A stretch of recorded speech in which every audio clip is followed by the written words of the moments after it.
আমরা যে ব্যত্যয়গুলো পেয়েছি উৎপাদন করা হচ্ছে বৈদ্যুতিক সরঞ্জামাদি এগুলোর বিএসটিআই এর অনুমোদন নেই। তো অনুমোদন না থাকার কারণে বিএসটিআই অনুমোদনের সাথে রাজস্ব সম্পৃক্ত, তো সরকারি রাজস্বও তারা সঠিকভাবে দিচ্ছে না যে পরিমাণ উৎপাদন করছে সেটা। আর আরেকটি অপরাধ হচ্ছে এই যে দ্রব্যাদি তারা তৈরি করছে এগুলোর কোনো মান পরীক্ষার জন্য যন্ত্রপাতি তাদের কাছে নেই, কিংবা তারা সরকারি কোনো অনুমোদিত প্রতিষ্ঠান থেকে মান নিয়ন্ত্রণও করেন। তো যার ফলে এখানে বোঝা যাচ্ছে না যে এই দ্রব্যগুলোর কি মান সঠিক আছে কিনা এবং ব্যবহারের জন্য এটা নিরাপদ কিনা। তো এই সকল ঘটনার প্রেক্ষিতে আমরা এখানে অভিযান পরিচালনা করেছি এবং এখানে তাদের বিরুদ্ধে যে রায় শাস্তি ঘোষণা করা হবে এটা আমাদের ম্যাজিস্ট্রেট মহোদয় কর্তৃক নির্ধারণ করা হবে এবং শাস্তি ঘোষণা করা হবে। তবে আমি সাধারণ জনগণের জন্য যেটা বলবো যে বৈদ্যুতিক সরঞ্জামাদি ব্যবহারের ক্ষেত্রে আমাদেরকে সতর্ক থাকতে হবে এবং আমাদের দেশে প্রতি বছর হাজার হাজার বৈদ্যুতিক দুর্ঘটনা ঘটছে এবং শত শত প্রাণহানি হচ্ছে।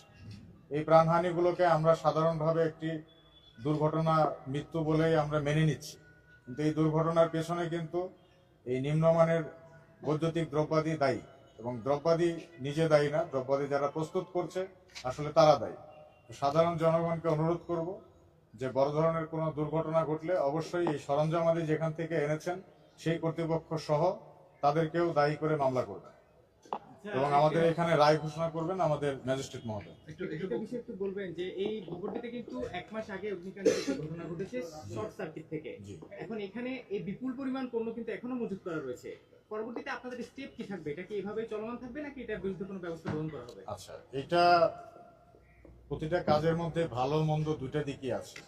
তাদের যেটা অপরাধ, বিএসটি এর অনুমোদন নেই এবং মান নিয়ন্ত্রণের ব্যবস্থাটা আমরা দেখতে পাইনি তাদের, কিন্তু তারা একটি উদ্যোক্তা, নিজে তৈরি করছে এটা ঠিক। তারা আরেকটি কাজ করছে যেটা বিদেশ থেকে আমদানি করে কিছু দ্রব্যাদি নিয়ে আসে এবং সেই কাগজপত্র দেখিয়ে নিজেরা প্রস্তুত করে সেখানে মেড ইন চায়না লিখে বিক্রয় করছে।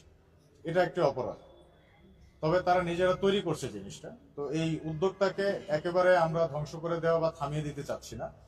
তো সে কাজটি করুক, সরকারি অনুমোদন নিয়ে মান নিয়ন্ত্রণ করে কাজটি করুক, আমরা এটা চাচ্ছি। তো এই সার্বিক বিষয় বিবেচনা করে আমাদের ম্যাজিস্ট্রেট মহোদয় রায় না, এটি আসলে বলছে যে আসলে যেহেতু অগ্নিকাণ্ড ঘটেছে, অগ্নিঝুঁকি একটি ব্যাপার রয়েছে একই ভবনে, তো সেক্ষেত্রে আসলে আপনারা কোনো স্টেপ দিয়েছেন? হ্যাঁ, এই সার্বিক প্রশ্ন সেটা হচ্ছে যে তাদের ওয়ান প্লাসের যে প্রতিষ্ঠান, এই প্রতিষ্ঠানের পণ্য বাজারে এমন কোনো দোকান নাই যে দোকানে পাওয়া যায় না।